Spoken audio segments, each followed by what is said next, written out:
நான் வந்து தலைவர் வீட்டிலேருந்து வருவேன், ராமபுரம், எல்லாம் குன்றத்தூர்லேருந்து வருவேன். என்ன பஸ் ஸ்டாண்டு வரைக்கும் பைக்கில் கொண்டு விடுவார், ட்ராப் பண்ணுவார். அவர் எனக்கு கடைசியாக எங்கள் வீட்டுக்கு ஒரு நடிகர் சங்க தலைவராக இருக்கும் பைக்கில் வந்து இறங்கினார்.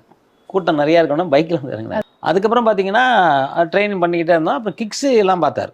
கிக்ஸ்லாம் பார்த்தா புருட்டு அடிப்பேன், கண்ணுக்கு தெரியறதுக்கு முன்னாடி அப்படி பார்க்குறக்குள்ள 3 கிக் அடிப்பேன். எல்லாமே சொல்லுவாங்க, இவனே இவ்வளோ வேகமாக அடிக்கிறான் அப்படிம்பாங்க. அது மாதிரி அவர் அந்த கிக்ஸுக்கு ரொம்ப இதாகிட்டார். அப்புறம் குத்து வரிசை ஒன்று இப்போ நம்ம தமிழ்நாட்டில் குத்து வரிசைன்னு ஒன்று இருக்கும், அதை அடித்து காமிச்சாலும் அது அவர் ரொம்ப ஆசை. இந்த கலை எப்படியும் கற்றுக்கணும் அப்படின்னு சொல்லுவார். ஸோ இதெல்லாம் முறையாக கற்றுக் கொடுக்கும்போது இவர் படத்தில் டூப்புனா என்னை கூப்பிட்டு போயிடுவார். நான் அவர் என்னோட ஹைட்டு, எந்த மாதம் ஒத்துக்க மாட்டாங்க, அதெல்லாம் கிடையாது, எனக்கு அவன் தான் வேணும் பாரு, நான் வேணும்னு சொல்லி கூப்பிட்டு போவார். சும்மா கூட நின்றுக்க நீ, ஆனால் உனக்கு சம்பளம் அப்படின்னு. ஒரு நல்ல மனுஷன் எங்கேயும் கிடைக்க மாட்டாங்க. நான் ப்ரொடியூசர்னு வைங்களேன், என் காசில் கொடுக்க விட மாட்டார், இவர் காசு கொடுப்பாரு.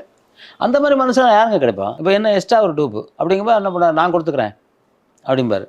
அந்த மாதிரிலாம் ஒரு நல்ல மனுஷன் பார்க்க முடியாது. அப்போ கண்டினியூவாக அவர் வந்து எனக்கு வந்து ஒரு அண்ணனா, ஒரு தந்தையா, ஒரு அக்காவா, ஒரு அம்மாவா எனக்கு அப்படி பார்த்துக்கிட்டாரு. என்ன கடைசி வரைக்கும் அவர் அப்படி தான் பார்த்துக்கிட்டாரு. ஏன்னா கடைசியாக கூட ஒரு இதுக்காக போனேன், எல்லா கூட்டமும் வந்தாலும் என்னை மட்டும் தான் வர சொன்னார். என்னை மட்டும் தான் வர சொல்லி என்கிட்ட ரொம்ப நேரம் பேசியிருந்தார்.